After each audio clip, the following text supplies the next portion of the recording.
Olá, viajantes! Eu sou Leonardo MacLeod, do Clã do MacLeod. E sejam bem-vindos à Noite dos Pesadelos, onde você irá acompanhar as histórias de pessoas que foram atormentadas por seus piores pesadelos.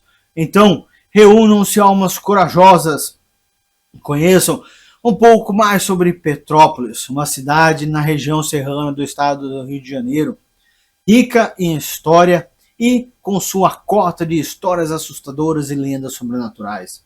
Aqui estão algumas dessas histórias notáveis. Por isso, fique um pouco e escute. O Palácio Quitandinha, em Petrópolis, é uma estrutura grandiosa que testemunha a opulência de uma era passada. Construído na década de 1940 como um resort e cassino de luxo, sua arquitetura requintada e interiores ornamentados atraíam a elite da sociedade brasileira. No entanto, sobre sua fachada elegante, o Palácio Quitandinha é dito abrigar um passado sombrio e sinistro, que deu origem a várias lendas e histórias fantasmagóricas. O Palácio Quitandinha foi a criação de Joaquim Rolla. E sim, é um nome estranho, mas ele é com 2 L's, então todo mundo que for da 5ª série, por favor, vamos aguentar. Ele era um rico empreendedor brasileiro com um gosto pelo extravagante. Sua visão era criar um retiro luxuoso que rivalizasse com os melhores hotéis do mundo. Situado nas colinas de Petrópolis, com suas vistas deslumbrantes e clima fresco, o local era ideal para seu ambicioso projeto. O palácio, com seus 6 andares, 440 quartos e vasta piscina interna, era uma maravilha da arquitetura e design, misturando influências brasileiras e europeias. Quando abriu suas portas em 1944, o Palácio Quitandinha rapidamente se tornou um playground para os ricos e famosos. Políticos, celebridades e socialites se aglomeravam no cassino, atraídos pela promessa de riqueza, glamour e emoção. O cassino, que ocupava um andar inteiro, era a joia da coroa do palácio, onde fortunas eram feitas e perdidas em um piscar de olhos ou estalar de dedos. No entanto, o sucesso do palácio foi de curta duração. Em 1946, apenas 2 anos após sua inauguração, jogos como esse, conhecidos atualmente como jogos de azar, foi proibido no Brasil e o cassino foi forçado a fechar suas portas. A perda de sua principal atração deu um golpe severo ao Palácio Quitandinha, que logo entrou em declínio. Os corredores, antes movimentados, tornaram-se silenciosos, e o palácio, outrora um símbolo de luxo e excessos, tornou-se um relicário fantasmagórico do passado. Foi durante esse período de declínio que surgiram os primeiros relatos de ocorrências estranhas. Hóspedes e funcionários relataram ouvir ruídos inexplicáveis, passos ecoando pelos corredores vazios, sussurros na calada da noite e portas se abrindo e fechando sozinhas. Alguns afirmavam ter visto figuras sombrias espreitando pelos corredores com olhos obscurecidos pela escuridão. Outros falavam de uma sensação de desconforto, uma sensação que algo maligno pairava dentro das paredes do palácio. Uma das lendas ou histórias mais duradouras associadas ao Palácio Quitandinha gira em torno de uma jovem chamada Maria Augusta. Segundo a história, Maria era uma bela e rica herdeira que frequentava o palácio durante seu auge. Ela era conhecida por seu charme e graça e rapidamente se tornou uma das convidadas mais cobiçadas do palácio. No entanto, por trás de sua aparência glamurosa, Maria estava profundamente infeliz. Prisioneira de um casamento sem amor arranjado por sua família, ela encontrava consolo na emoção do cassino e na atenção dos homens que a perseguiam. Disse que Maria se apaixonou por um jovem jogador de azar, um homem que lhe prometeu uma fuga de sua gaiola dourada. O caso deles foi apaixonado, mas condenado desde o início. O marido de Maria, um homem poderoso e ciumento, logo descobriu o caso e jurou arruinar tanto sua esposa quanto seu amante. Em um acesso de raiva, ele confrontou Maria em sua suíte no Palácio Quitandinha, acusando-a de traição. A discussão escalou em um momento de fúria incontrolável. O marido de Maria a agrediu, fazendo-a cair do balcão de sua suíte para a morte. O corpo de Maria foi descoberto na manhã seguinte, deitado inerte no pátio abaixo.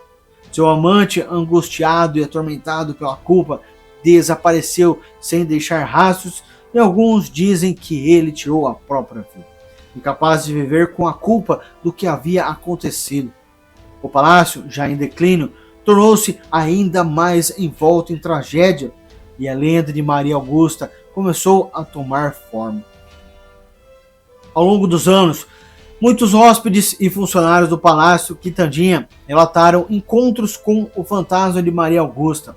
Sua aparição é dita aparecer com mais frequência no aniversário de sua morte. Uma figura pálida e etérea, vestida com as roupas elegantes da década de 1940. Ela é frequentemente vista vagando pelos corredores do palácio, com uma expressão de tristeza e anseio. Alguns afirmam ter ouvido seu choro, suave na noite, o som ecoando pelos corredores vazios. Outros relataram sentir um frio súbito no ar, como se uma mão fria tivesse passado por eles. O balcão da qual Maria caiu é dito ser um ponto particularmente assombrado, com muitos hóspedes recusando-se a ficar nos quartos próximos. Aqueles que viram o fantasma de Maria descrevem-na como bela, mas trágica, com os olhos cheios de tristeza. Alguns acreditam que ela está à procura de seu amado perdido, condenada a vagar pelo palácio por toda a eternidade. Outros pensam que ela está revivendo o momento de sua morte, presa em um ciclo interminável de desespero. Outra história inquietante associada ao Palácio Quitandinha gira em torno do quarto 302, uma suíte que ganhou a reputação de ser amaldiçoada. Segundo a lenda, o quarto 302 foi o cenário de um assassinato horrível no início da década de 1950. Um rico empresário, hospedado no palácio para uma conferência, foi encontrado morto no quarto, seu corpo horrivelmente mutilado. O assassinato nunca foi resolvido e o quarto foi selado por muitos anos. Quando o quarto foi eventualmente reaberto, hóspedes que se hospedaram lá relataram experiências estranhas e perturbadoras. Alguns afirmam ter visto manchas de sangue aparecerem e desaparecerem nas paredes e no chão. Outros falaram de gritos aterrorizantes no meio da noite, como se alguém estivesse sendo atacado. O hóspede chegou a relatar ter acordado e encontrado uma figura de pé ao pé de sua cama, com o rosto contorcido em agonia. As histórias em torno do quarto 304 se tornaram tão conhecidas que o palácio eventualmente parou de alugá-lo completamente. Hoje, o quarto permanece trancado, um testemunho silencioso da história sombria que assombra o Palácio Quitandinha. O grandioso salão de festas do Palácio Quitandinha, uma vez o local de festas e celebrações luxuosas, é agora outro ponto focal de atividade fantasmagórica. O salão, com seu teto imponente e candelabros de cristal, era o orgulho do palácio, um lugar onde a elite da sociedade brasileira se reunia para dançar e socializar. No entanto, após o declínio do palácio, o salão de festas caiu em desuso, sua grandeza desvanecendo com o tempo. Foi durante esse período que começaram a ser relatadas ocorrências estranhas. Hóspedes e funcionários falavam de ouvir sons de música e risadas vindo do salão vazio, tarde da noite. Alguns afirmavam ter visto figuras fantasmagóricas dançando pelo chão, vestidas com trajes elegantes da década de 1940. Um relato particularmente assustador vem de um ex-funcionário do palácio que estava trabalhando até tarde uma noite quando ouviu o som de um piano tocando no salão. Curioso, ele foi investigar apenas para encontrar o salão vazio. Quando estava prestes a sair, sentiu uma mão fria em seu ombro e ouviu uma voz sussurrar em seu ouvido: "Junte-se a nós." Aterrorizado, ele fugiu do palácio e nunca mais retornou. Hoje, o Palácio Quitandinha permanece como um lembrete de uma era passada. Sua grandiosidade desvanecida, mas seu mistério ainda muito vivo. O palácio é agora um hotel e centro cultural, atraindo visitantes de todo o mundo que vêm admirar sua arquitetura e história. No entanto, as lendas e histórias de fantasmas associadas ao palácio continuam a prosperar, passadas através das gerações. Para alguns, o Palácio Quitandinha é um lugar de beleza e nostalgia, um símbolo do rico patrimônio cultural de Petrópolis. Para outros, é um lugar de mistério e medo, onde o passado permanece nas sombras e os espíritos daqueles que uma vez andaram por seus corredores ainda vagam. Quer as histórias sejam verdadeiras ou não, o Palácio Quitandinha continua a ser um dos locais mais intrigantes e assombrados do Brasil. Um lugar onde a linha entre os vivos e os mortos é dita ser borrada, e onde os ecos do passado ainda podem ser ouvidos no silêncio da noite. Espero que esta história tenha enviado um arrepio pela sua espinha. Se quiser pedir alguma história ou um tema específico para a próxima Noite dos Pesadelos, sinta-se à vontade para me avisar nos comentários.